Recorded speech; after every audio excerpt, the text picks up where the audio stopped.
All right, it's 8 o'clock, o'clock, so we're gonna get on time here.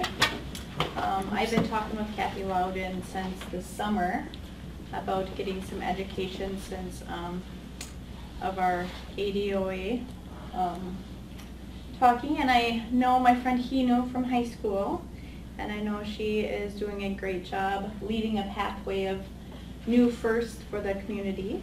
And I think it's often in our patient care setting, it's hard to see the person behind the addiction and that kind of stuff, and everybody has a story, and that they are human, and that they are good people. And she's truly inspiration to many people, and I think she's a great talker, and she's super nervous,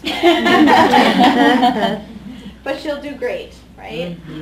Okay, I'll give it to you. All right, thank you. All right. Good morning, everybody. Good morning. My name is HenuGarvin.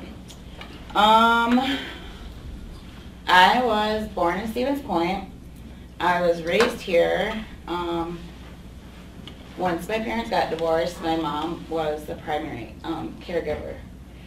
So I grew up with my little brother, my little sister, and my mom. I have lost numerous people in my life.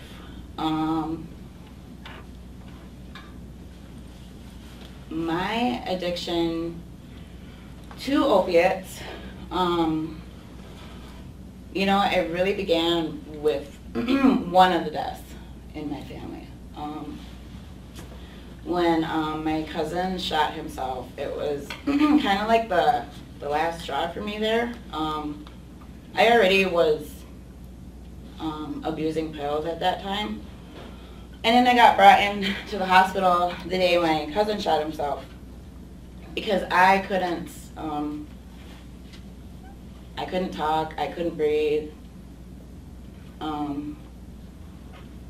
You know, so my mom brought me in, and they gave me Ativan, I believe.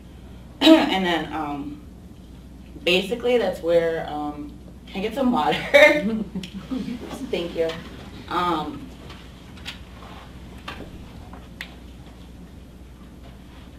That is where it started with the pills. You know, the doctor gave them to me, so I took them. By that fall, when I started abusing the pills, that was in 2000, probably 7 or 8. And when my cousin shot himself, it was like in March. So by that fall, that October, I had a really, really big, huge breakdown. Felt like I really wanted to hurt myself, but I knew I didn't want to do that. So I had my mom bring me to the hospital, and then I ended up having to chapter myself because there was no room at the psych ward. You know, there was no room, so it was either get put in the hospital here or, I don't know, go home and start using again. I don't really know what their expectation was. Thank you. But yeah, to keep myself safe, I chaptered myself and went into the psych ward. I was there for that 72-hour hold. By the time,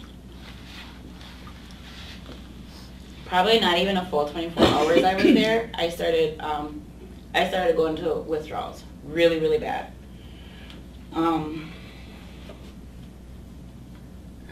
Yeah, I mean, it's, you know, throwing up, sweating, you're cold, but you sweat, and it's terrible. It's terrible, terrible, terrible feeling. And at that point in my addiction, I was basically taking anything and everything I could get my hands on. Really, I was. And I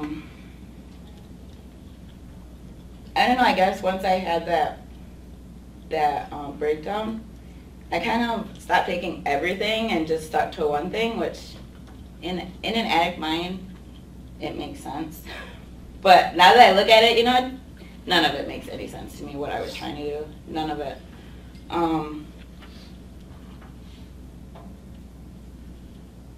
Yeah, it was really, really rough, you know.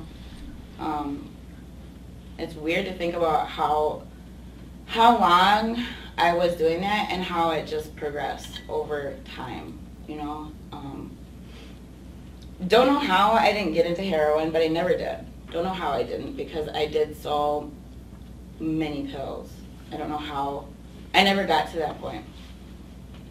I don't know how far or close I was to getting to that point, because I'm pretty sure I was pretty close to jumping on that ship too. And, oh man, I don't know, I thank God all the time that I didn't get that far into it, but once I had my son, a lot of things changed for me. I was still using when I got pregnant at 23 or 32. Used the entire pregnancy. So when my son was born, he was born in 2014. So when he was born addicted to opiates. He had to be taken to Marshfield, NICU. And then, you know, from that point on, social services got involved. And then, I just wanted my son.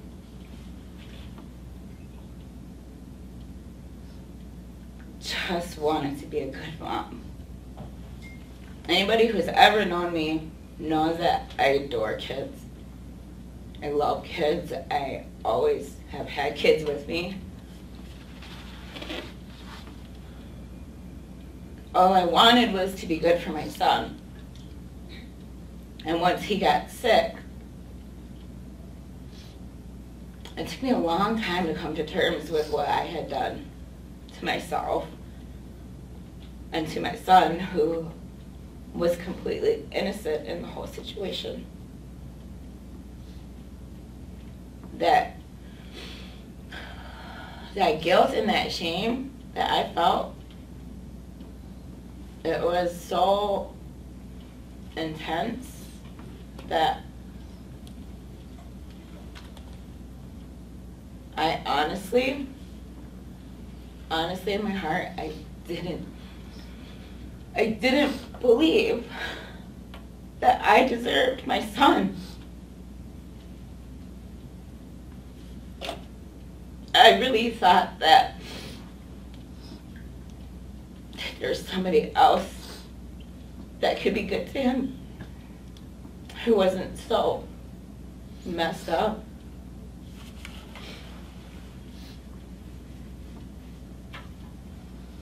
You know, as an addict, I've seen a lot of moms. I've seen a lot of moms do this to numerous kids that they have. And I knew in my heart that the only thing I ever wanted was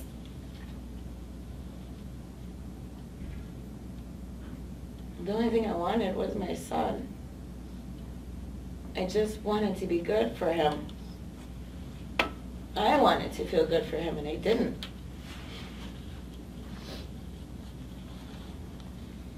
You know, sometimes people who don't understand the addiction, they tell you, well, do it for your kids. Well, guess what? I got pregnant and still didn't quit using. I lost my son and I still didn't quit using. But I never, ever stopped loving my son.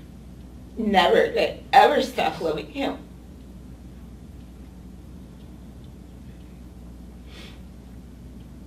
Just because we act how we do really doesn't mean that we don't love our kids. We just don't know how to take care of ourselves.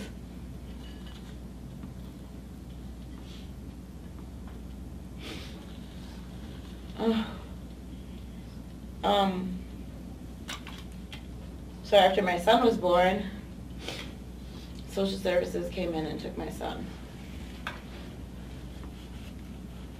I got to go home with him for a little bit, but because I couldn't pass a drug test, I think he was home for maybe a week, after he got out of the NICU, and then they took him.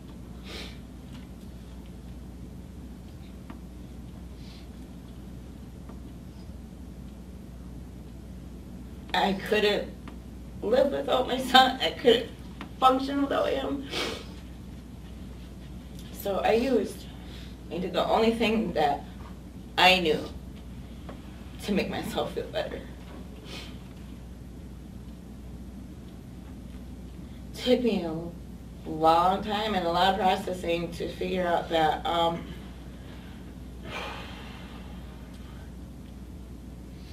that Henu is really a good person. I am not this terrible mom that I really, honestly, I really believed I was. And I can tell each and every one of you that any addicted mom feels that way. They feel like they're the worst fucking mom in the world. Sorry, didn't mean to cuss, but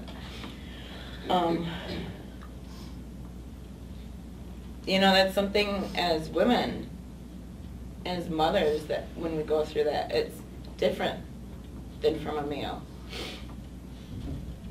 It's hard. It's hard to know that I did that to my son, that he was living inside me, and I couldn't stop myself from using. My son wasn't even enough for me to quit using. I had to find that myself. You know, people are going to tell you all the time, do it for this or do it for that. Which is the really shitty, hard part about addiction, about trying to help somebody, because you can't work somebody else's program for them. You can't make them be clean, which, trust me, I hate, because I can't get my friends to get clean. I can't get my family to get clean. I can sit here and say, this is what I did, and this is where I'm at now. You guys can have it too, but that addiction is so strong, so strong. You know, yeah, I've been clean for over 2 years, but it's every day. Every day it's a struggle. Every single day. But every single day I freaking wake up and my son is right there. And that is something I will never do to us ever again. The goal I had, you know, once my son got taken from me, and watching all these other moms with multiple kids doing their visits, and, you know, they all had supervised visits. That's what all my friends had in treatment. But I knew in my heart that the one thing I wanted was for my son to come home. And I wanted to get him home before he ever knew anything, before he ever could remember us being apart. I wanted that so bad. Didn't know how I was going to get it. Had no freaking clue how I was going to get to that point. Just knew that that is what I wanted. That's what I wanted for me and my son. And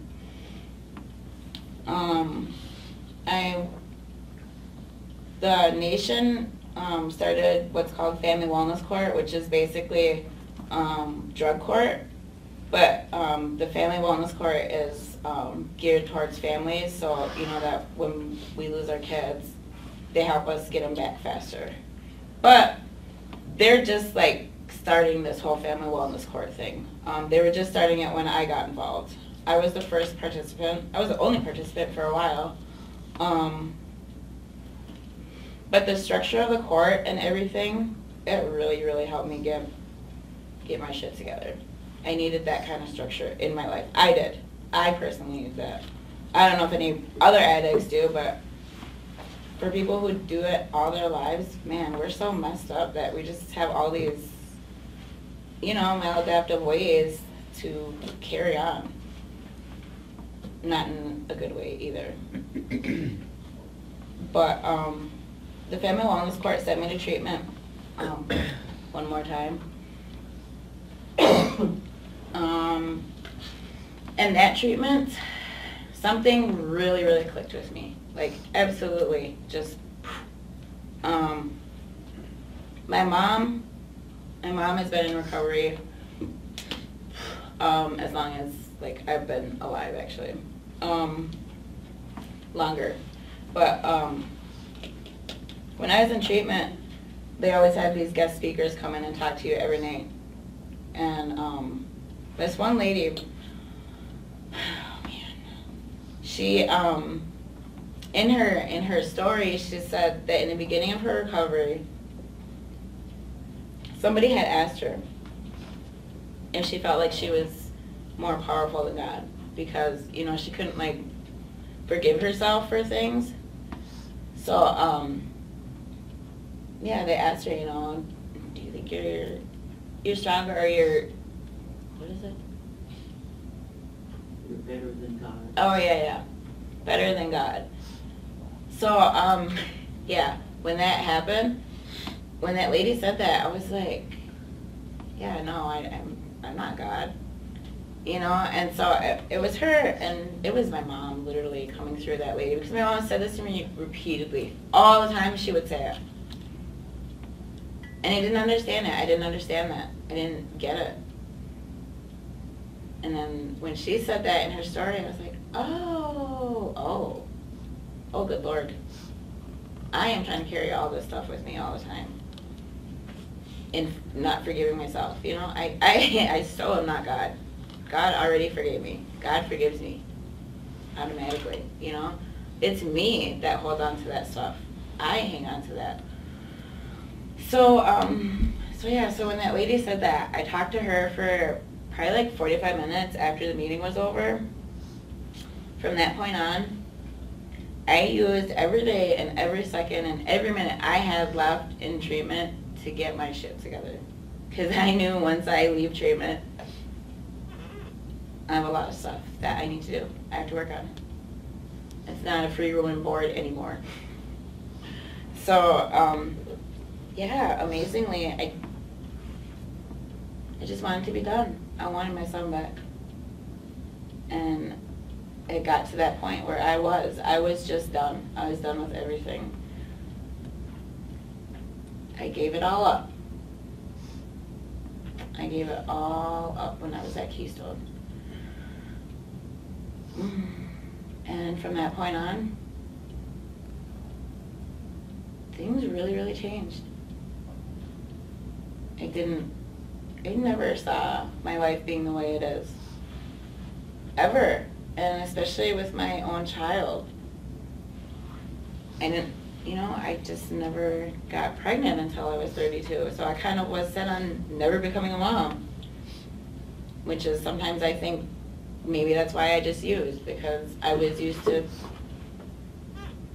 just it being my body. I was used to sharing my body with somebody. But, I mean, that's, that selfishness of that disease is it's so intense, you know? And you hurt everybody around you. Everybody. You know, I heard one time that one addict really affects like 20 people. And when I thought about it, I was like, yeah, that's pretty true. You know, you don't realize how many people care about you. You really don't, because you don't care about yourself. I didn't.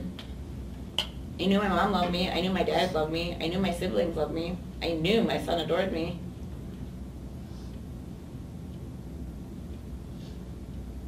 But I couldn't accept it. Because I never felt good enough. In my own heart, I never felt like I deserved happiness or love. Any of that. I really did. That's really literally how I felt.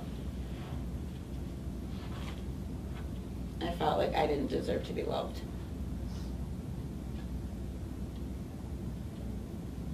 And that's a pretty scary, crappy feeling. But that's what I did to myself. That's what I did to myself, you know, and I take responsibility for the things that I did, you know, and I know not a lot of people can. It's hard. Nobody wants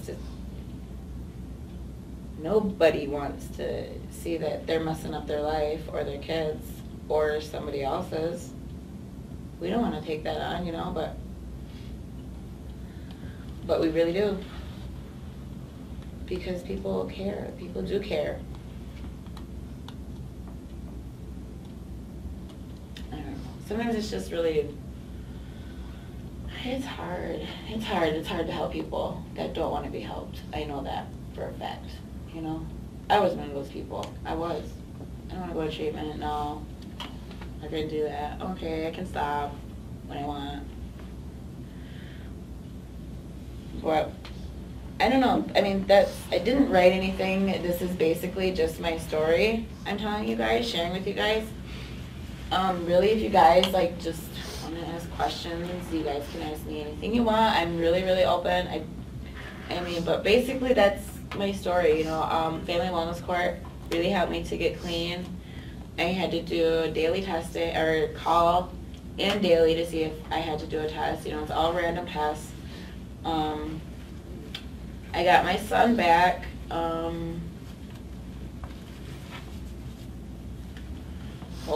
Over a year ago? Yeah. Mm-hmm. Yeah. It amazes me how much time has gone by. You know, me and my son, we've been in our apartment for 2 years. Yeah, you know, we've been on our own. I worked, got my own vehicle, all of these incredible, wonderful things that working my program, it worked. It helped me. It helped me more than I ever thought I could have, actually, ever. But, yeah, let me see. Graduated from Family Wellness Court in June. I was the first participant to graduate. But yeah, that is what really helped me, like, get the structure of scheduling, you know, and there's a lot of things I had to learn how to do because I didn't know how to do them. Didn't know how. Didn't know how to, like, keep track of my stuff and write everything down and be responsible. Didn't know how to do that. Didn't really know how to do that. So, yeah, you know, the structure of Family Wellness Court really, really did. It helped me a lot. I'm very, very grateful. Wasn't grateful at the time when they sent me to treatment, but super grateful now. Don't know what I would do if I wouldn't have gone that last time. Don't know how long it would have took me to get it, for it to click. I thank God. You know, and that's like the powerful thing about my recovery. Anybody's recovery really is those things you don't see coming. Those wonderful, wonderful things you really don't see coming. I didn't see a lot of them. But yeah, Family Wellness Court, that is what helped me get my stuff together. There's a lot of rules. It sucked. Really sucked, but it did. It taught me a lot. You know. And I really did. I really, really found out that I deserve my son. God gave me my son for a reason. I didn't know what it was. Maybe it was to save my life. Because I don't know if I would have ever quit had I not had him.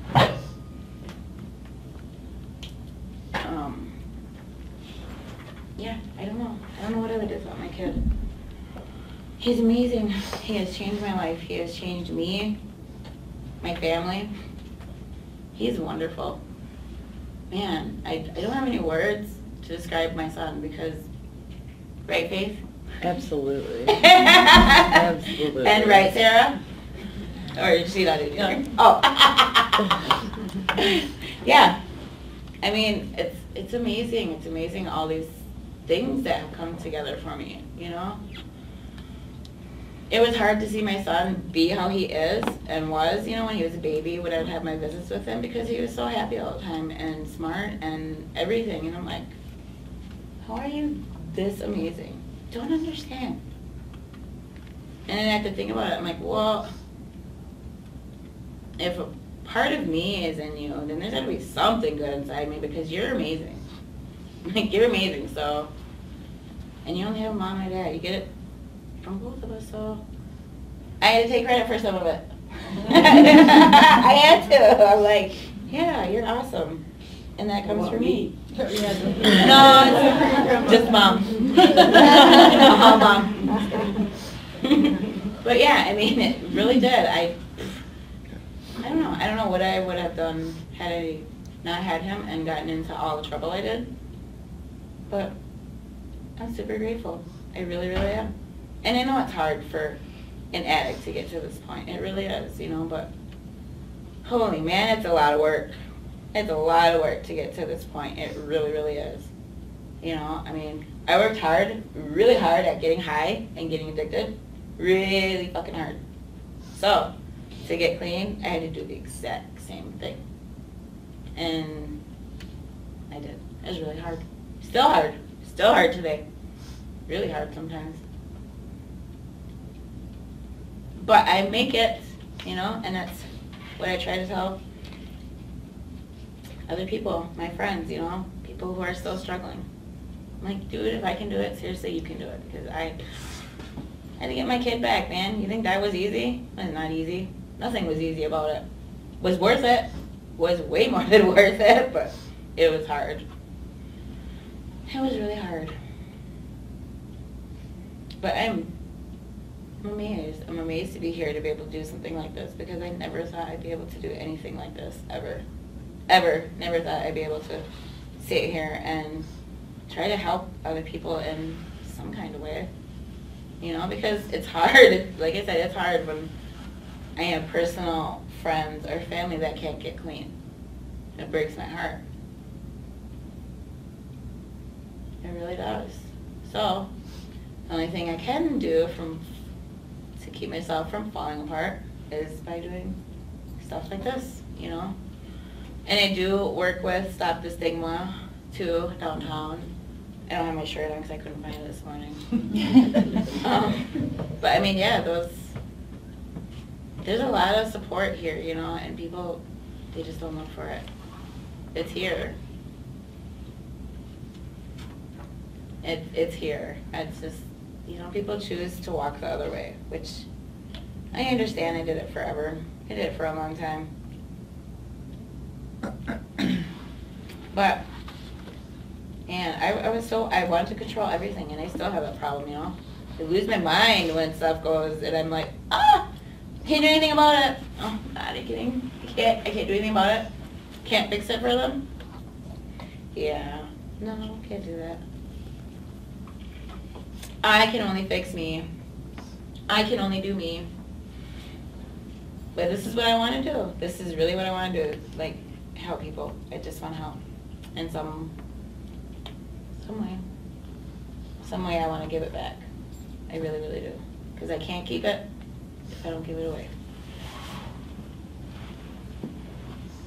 So, yeah. I mean, I can keep talking, but you guys really can ask me questions. I can talk forever, really. But yeah, do you guys have a question? Yeah. I have a question. With the family court that you went through with the nation, what did that involve? What were the expectations? Can you just kind of swap it? There's 5 phases. Like I said, I had to do the call-ins. There's a 2-hour window in the morning from 7 to 9 that you have to call to see if you have to do a test. We have to keep a calendar, you know, keep all our appointments in there, and then we have to get them all signed by the people, you know, that we go to our appointments.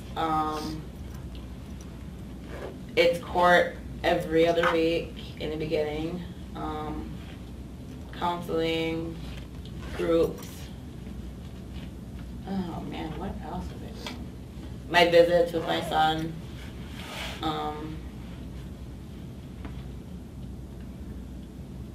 Man, it's been a while since I was in court.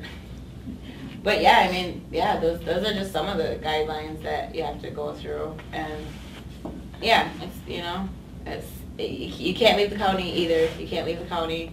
You have to get permission. But in the first 2 phases, like, you literally can't even really leave unless it's an emergency. What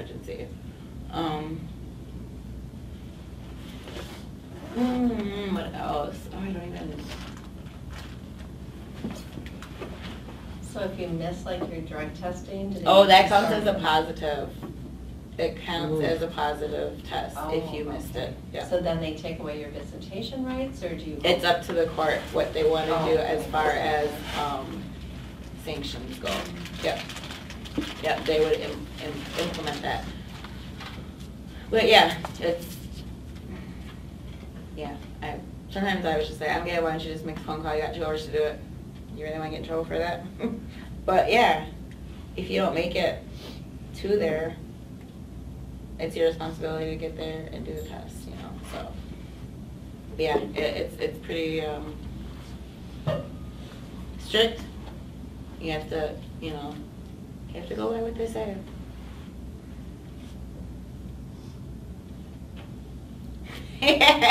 Yes. I just, as a outside person, do you have any suggestions on how to help that person in front of you?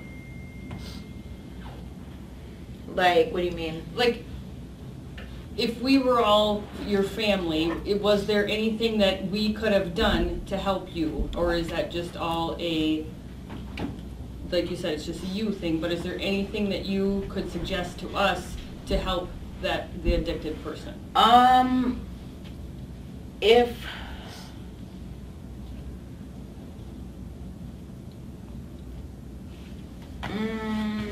like, you mean in the hospital here? In the hospital, Wherever? outside, yeah.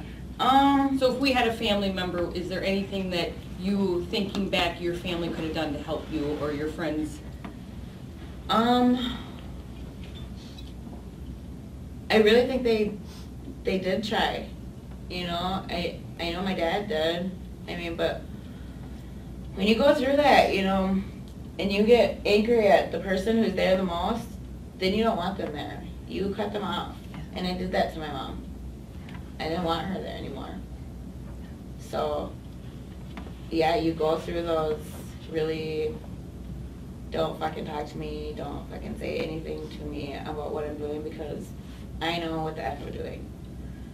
Sometimes, if they get sick, if they're in between using, and that's the time you want to intervene is because they're going to be way up and down emotionally, but sometimes that is the only time that we can get in there and try to get some leeway. But I mean, it's very, very hard to get somebody to even look at themselves like that. You can always say you're concerned, you know, and that helps to talk to them like that, you know, not like, well, you should do this and you should do that. But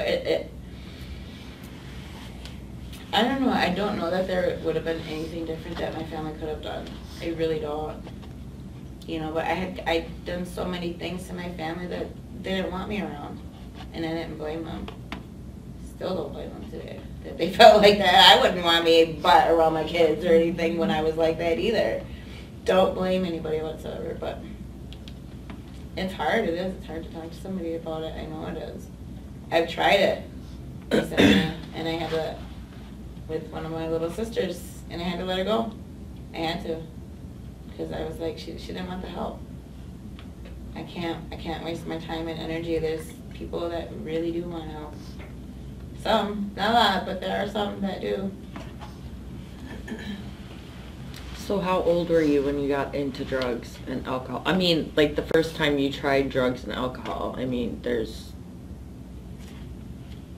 I started smoking weed when I was 17, and then I started drinking and doing like hard drugs when I was like 20. Yeah, I didn't start like a lot of kids who were like 12 and 13. Yeah, No, I was. young. Yeah, no, I Younger. don't know, I just was, I don't know, I just didn't do it. I didn't do it until then. I don't know. I had a little brother and a little sister that I took care of, and that meant something to me, so that's what pushed me to do really good when I was younger. So it was really when your cousin shot himself that really like pushed you over the edge? Well, he was the third one within a few months. Yeah. So because his brother died the year before, and then our mutual cousin died like a couple months before that. So then the littlest brother shot himself. Yeah. Tell me about it. Yeah, it sucked. Wasn't it fun? Still not fun. Still hate talking about it, because I really miss him. Really wish he wouldn't have did that. Really wish there was something I could have did to help, you know, stuff like that. Really hate stuff like that.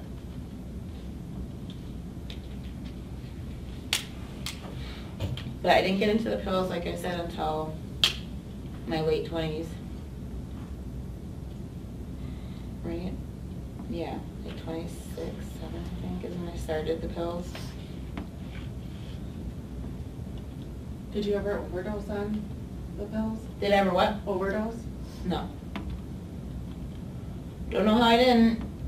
I took a lot, all the time.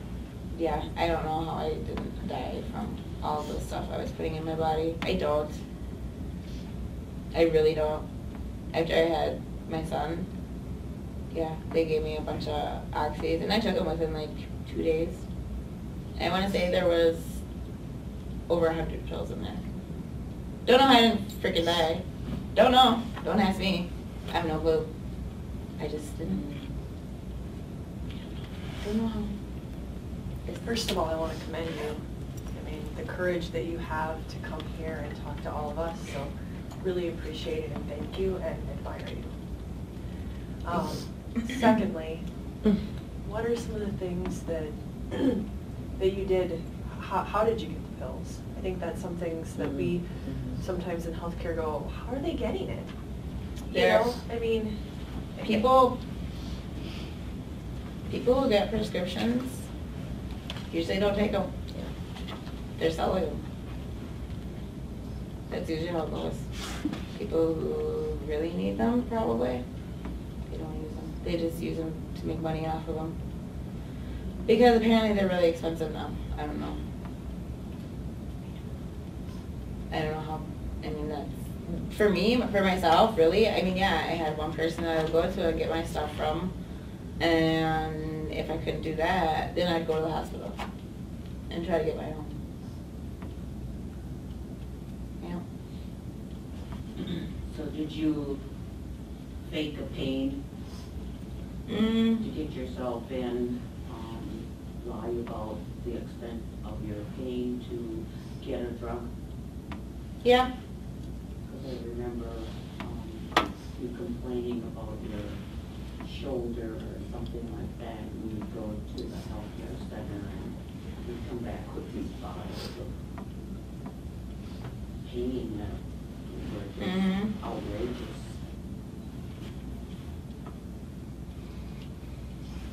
Yep. Yep. Did all that all the time. if someone wanted help, where you talk about the support that's here in our community, where would be the place that you would direct them? I would either help them myself or my friend Tina. Basically, really, yeah. Just it's me and my friend Tina that are trying to help people, stop the stigma. What is that program? Can you talk a little bit about that? Stop the Stigma is,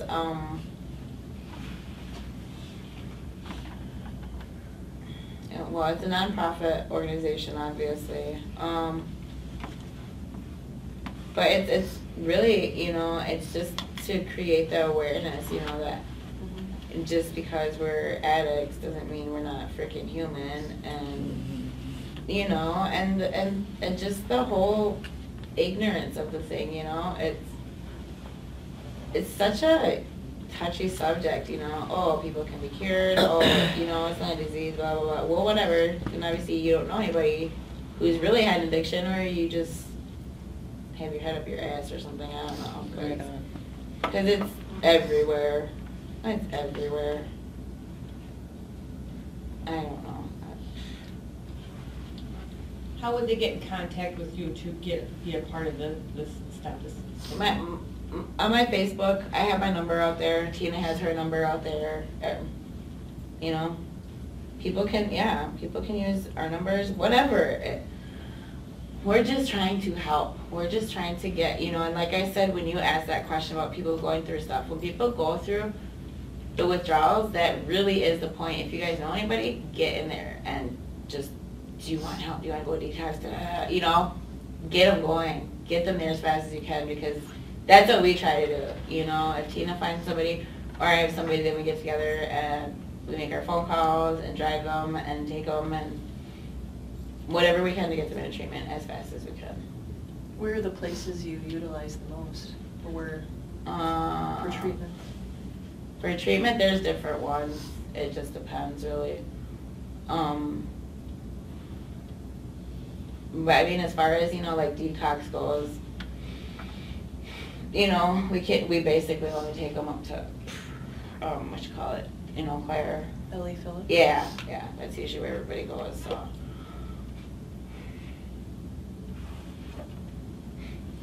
If a person comes here and we're taking care of them as healthcare workers, what are some of the things that we should say? You know, how can we help take care of them? Some things that we can say or some things that we shouldn't say, or, you know, that support that we can give that patient. I don't know, you know, it's hard to say, you know, because literally everybody's different, but I mean, yeah, because not everybody's gonna want to change, not everybody's gonna be open to things. I mean, you know, sometimes you can go in there and sense right away that they may not want to, you know, so maybe those situations, it's just best to leave it. But if you know and you can feel it that they maybe something, just get in there. Get in there and just try to say, you know, I'm sorry, or what happened. You know, maybe ask them, because I know for me, if somebody just asked me when I was going through it, I just let it all out. Just because somebody was there, just because somebody asked. Because they were right there. And they sat there and they listened to me. Sometimes that's all they need, you know, just to know that, yeah, that somebody cares, you know, it's hard not to feel, I don't know, shittier than you already feel without people coming at you, you know, I don't know. I think, I don't know, yeah, I mean, I'm just thinking of all the times I was in the hospital and anytime somebody could have said something to me, I don't think I would have listened. I don't think I would have listened at all. That drive, that powerfulness of that addiction is just so intense. And you will do anything to get high. And it's not easy. It's not easy to just quit. And some people think it is. I don't know. I think a lot about this girl when I was down in, when I was at the psych ward down at Gunderson.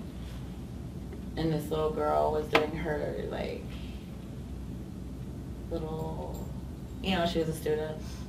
And so I always remembered her, always, because it was when I was going through that really bad withdrawal, and she sat on the floor by my bed and listened to me. I don't know for how long, but she did. And that meant something to me. I don't remember her name, but I remember her. I remember her kindness, and I remember her just listening to me.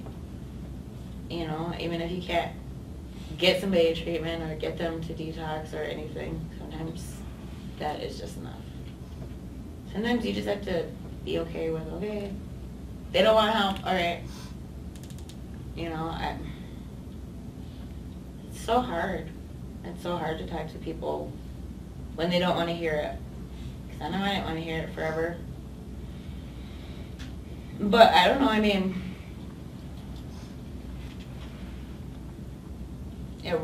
you know, I guess maybe it would help if there was somebody there that was like, hey, I know what you're feeling, I've been through this, you know what I mean? Like,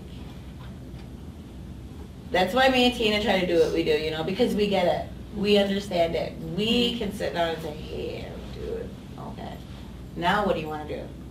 You know, that's where, yeah, that's where we try to step in. So other people don't have to do that because, you know, not everybody knows how to handle that. Not everybody does.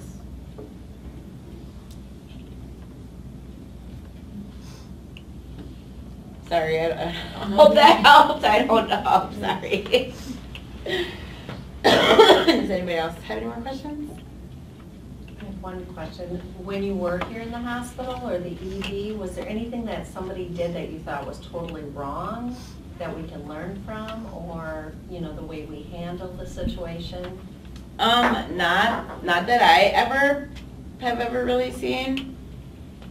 Not here. Mm-mm. No, nobody that's ever like outright offended me or anything like that, especially when it came to my addiction. No, I can't even say that, because even the doctors are just like, oh, no, they're really nice, so. Stop it. Don't laugh at me. I'd like to share something that was difficult for me when I brought her in. We were at home and she said, Mom, I need to go to the ER. She said, I'm going through withdrawals. And so I brought her here, and when I brought her here, it was like nobody really understood what she was going through or what I was going through. She needs help. How do you detox her? I didn't know. And neither did anybody here. Where do we send her? And it was really, really difficult because they said just stay by her. What? I have to stay by her? You know? So if there was an outlet for someone that is in that situation where they're so aware that they're going through withdrawals, that someplace just to, like she said, go to a room. Maybe someone will come and listen. Giving people time, listening is one of the best gifts that someone needs. And when that happened here, yeah, I was a little bit, you know, disheartened because she didn't stay. And then I talked to my friend Lonnie when her daughter was brought in. And they did the same thing, and she was very disheartened that they did not keep her and they did not, you know, detox, maybe learning how to detox this type of situation, because they certainly learned how to detox from alcohol. And I think when I worked here, I know what the procedure was to help those detox from alcohol. Is there a detox system to prescription drugs?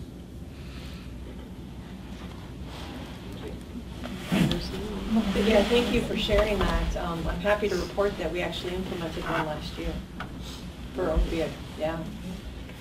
Because we recognized that there's a need. First of all, I apologize that you guys went through that and we didn't have what you needed. Absolutely, but yeah, identified that there is a need, and we have that. We have those protocols now, similar to like the detox for alcohol. Yeah. So thank you for sharing.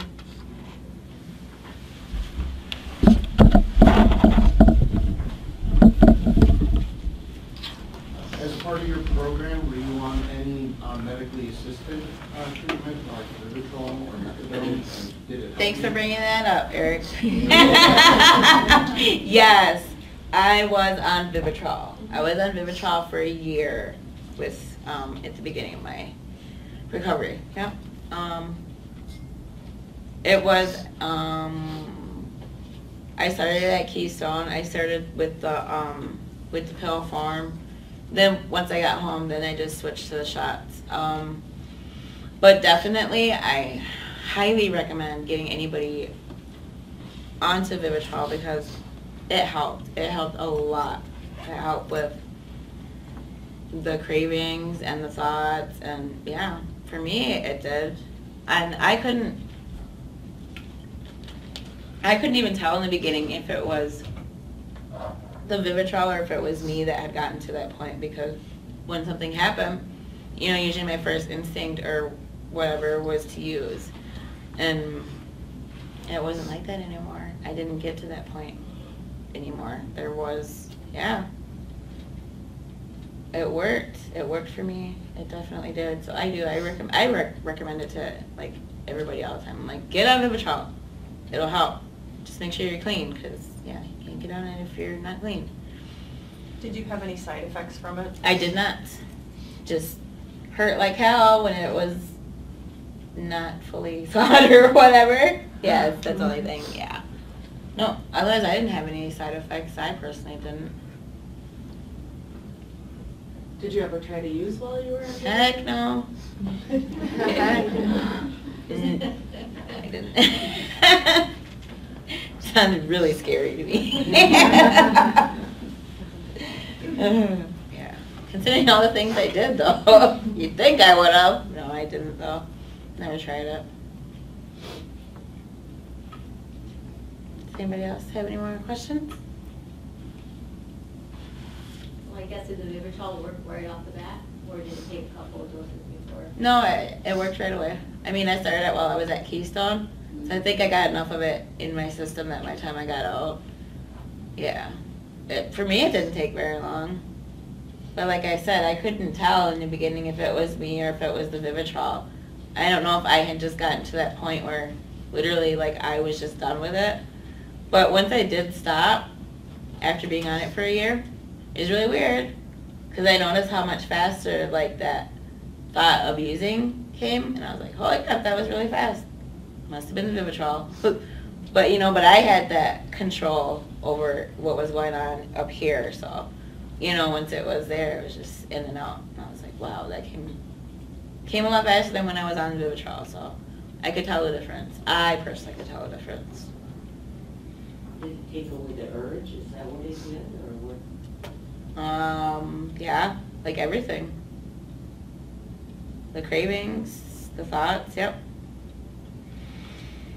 It helped freaking extremely.